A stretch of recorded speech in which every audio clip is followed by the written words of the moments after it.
Hello and welcome back to Podcast and Chill on the Learn English podcast channel. I'm Leo. And I'm Gwen. It's great to see you all again. Today, we have a really exciting topic, how to say no. Saying no is something that many people find difficult. We often feel pressure to say yes to everything, even when we don't want to. But learning to say no is very important. It helps us take care of ourselves and our needs. In this episode, we'll discuss why it's so important to know how to say no politely but firmly. We'll talk about setting boundaries and protecting our time and energy. So, get ready to learn an important life skill.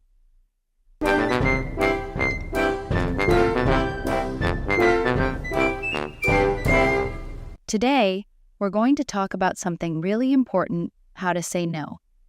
Yes, saying no is a skill that can help us in many ways.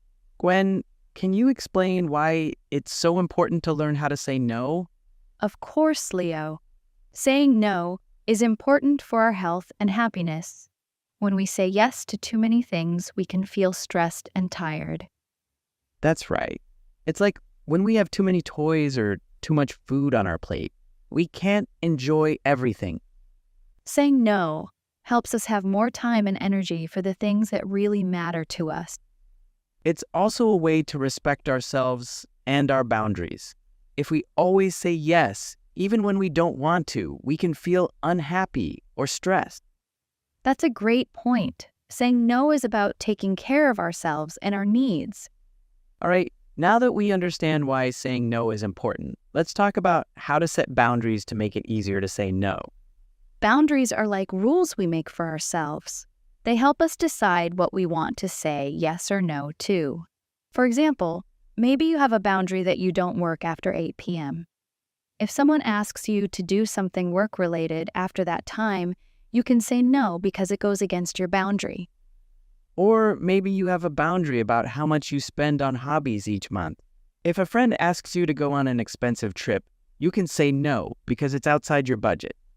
Setting boundaries helps us feel comfortable saying no to things that don't fit our needs or values. And it's important to communicate our boundaries clearly to others. That way, they understand our limits and don't feel hurt or confused when we say no. Exactly. Being upfront about our boundaries makes it easier for everyone involved. Now that we understand the importance of setting boundaries, let's talk about how to say no in a polite way.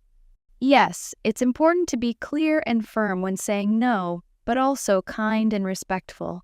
We don't want to hurt anyone's feelings, but we also need to stand up for ourselves and our boundaries. One simple way to say no is, "I'm sorry, but I can't do that." It's direct, but still polite. That's a good one. You could also say, "Thank you for asking, but I'll have to pass this time."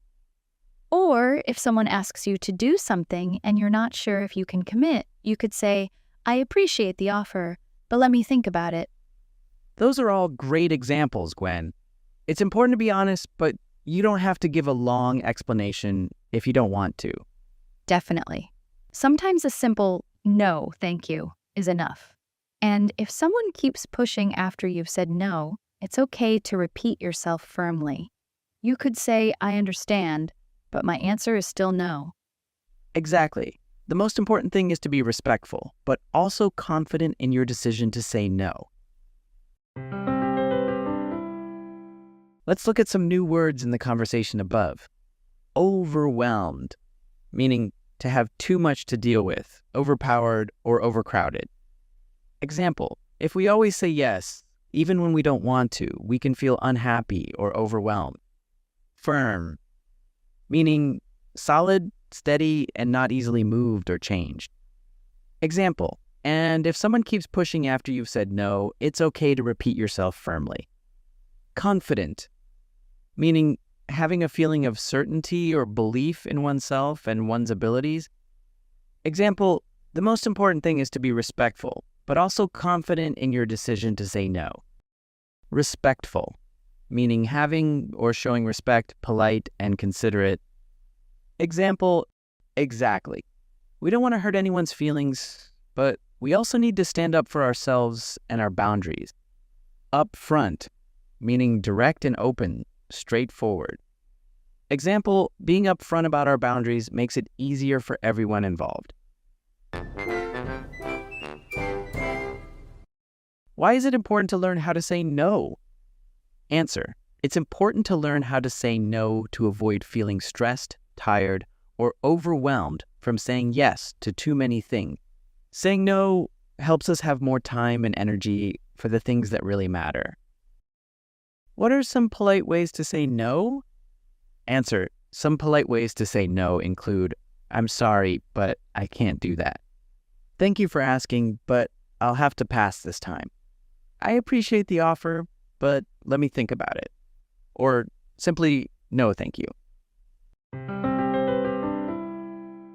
Sometimes when we say no, we might feel guilty or like we're being selfish.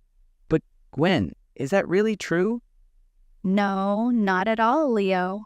Saying no is actually a really healthy thing to do. It's about taking care of yourself and your needs. So if we said yes to everything, we would get overwhelmed and stressed. Yes, saying no allows us to focus on the most important things in our lives. But what if someone gets upset or tries to pressure us when we say no? That can be really difficult. You're right. Sometimes people might not understand our reasons for saying no, and they might try to change our minds. In those situations, it's important to stand firm and repeat our no in a calm, polite way. And remember, you're not alone if you struggle with this. Many people find it difficult to say no, especially when facing pressure from others. The most important thing is to stay true to yourself and your boundaries. Don't let guilt or pressure make you say yes when you really want to say no. Exactly. Saying no is a sign of self-respect and self-care, not selfishness. Now that we've covered how to say no politely and handle pressure from others, there's one more important thing to discuss. After we say no, it's really important to take care of ourselves. Can you explain what you mean by that, Gwen? Of course, saying no, especially when others are pressuring us, can be really hard and stressful. It sure can. That's why it's so important to take some time for yourself after saying no. We can do things that make us feel happy and relaxed, like reading a book, taking a bath, or going for a walk. It's like giving yourself a little reward for being strong and sticking to your boundaries. Definitely. And during that self-care time, we can also reflect on our decision to say no. What do you mean by reflect, Gwen? It means thinking about our reasons for saying no and feeling good about our choice. I see. So it's about building our confidence and self-esteem by reminding ourselves that we made the right decision for us. Yes, reflection can help us feel proud of ourselves for saying no instead of guilty. Well, those are some great tips for our listeners. Saying no is a skill that takes practice, but it's so worth it. I couldn't agree more.